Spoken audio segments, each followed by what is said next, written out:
Here's a tricky problem. How do you even know if a linked list has a cycle where some node's next pointer loops back to an earlier node and creates an infinite loop?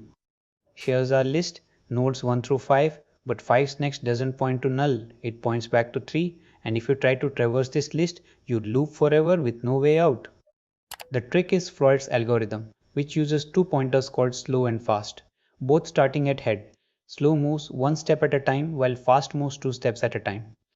Let's run it. Slow moves to 2 and fast jumps ahead to 3, so they are already at different nodes after just one iteration. We check if slow equals fast. Slow is at 2 and fast is at 3. They are not equal, so we continue looping. Slow moves to 3 and fast jumps 2 steps to land on 5. Still not equal. Slow is at 3 and fast is at 5, so we go around one more time. Now watch the fast pointer. Slow moves to 4 and fast follows the cycle arrow from 5 back to 3, then hops one more step to 4, so now they're both at node 4. Slow equals fast, which means a cycle was detected and we return true right here. But what if there's no cycle? Say the list is just 1 to 5 with null at the end and no loop anywhere in it.